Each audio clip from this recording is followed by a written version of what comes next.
So as I said, the left-hand one was your before. And again, you are on the stronger end of the spectrum with the grip. But like I say, DJ, Zach Johnson, a lot of golfers out there have strong grips. Yeah. But it's not strong in terms of what they do. It's strong by the textbook. And if you look at someone like Morikawa or Spieth, they are weaker on the spectrum. But again, what they do, they return the club back to the ball square. And what you got to do is find a position that can return this thing back to the golf ball, aiming where you want to go.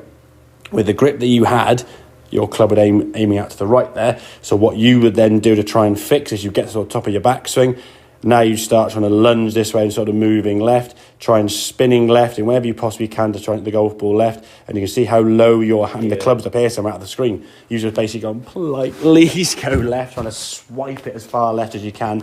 And then once you see that shape, that's where your balance is gone. Look at your foot, you're spinning around your feet, just doing whatever you possibly can to send it somewhere left of target in just almost like desperation. Yeah. So what you're going to do now in terms of the practice, this is going to be more the practice on the range and getting used to this.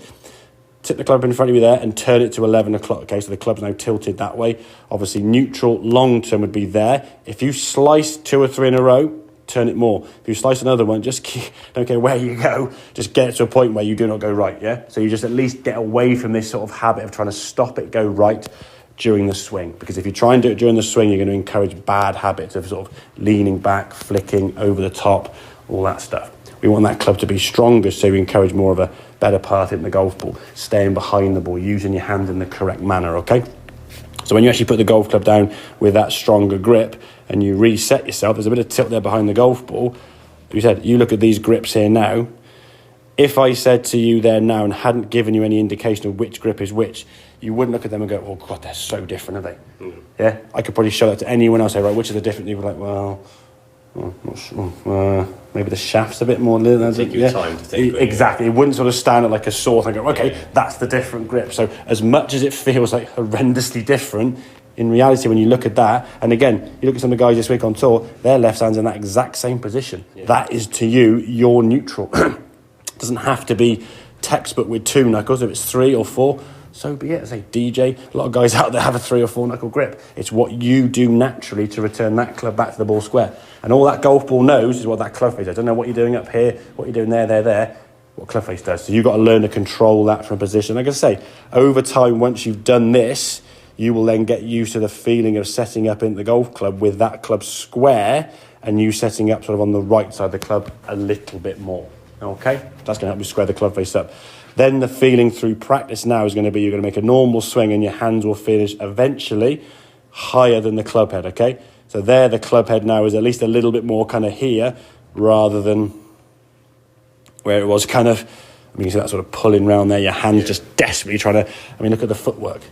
Look at the balance. Look at the lack of balance on this left. That one to me looked like someone just like, please go left. Yeah. That one looks as if you're trying to hit towards target. Because once you've seen a few shots go left, you were now trying to get towards target, yeah?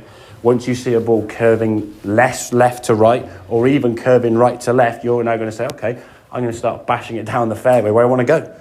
So you start on the first at Wembone, rather than go, oh God, I'm going to aim to all the rubbish on the left-hand side, you can now go, right, my target's the green in the distance, maybe a little bit left to target, and hit that 5-10 yard fade.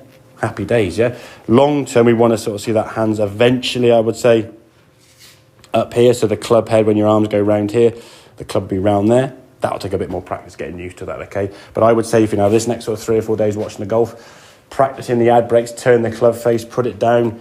What does it look like? As I say, film yourself doing it. Go back to the video, screenshot the setup, then re-record yourself trying to get in that setup without the movements of doing this up here, yeah? Can you get into that setup without doing that? Yeah. So when you're on the golf course, you can pick up the golf club and go, I know what it feels like. Boom, you go straight into it rather than being conscious stood there with a club up here doing all this jazz and people go, what the hell's he doing, yeah? Because you will become conscious of doing it, okay? So if you can try and do it without having to do all that, then you'll stand in a lot better stead. You can be over the golf ball now feeling a bit more confident and not so conscious of what you're doing. Yeah. Okay, does that make sense? Yeah, brilliant. Very good.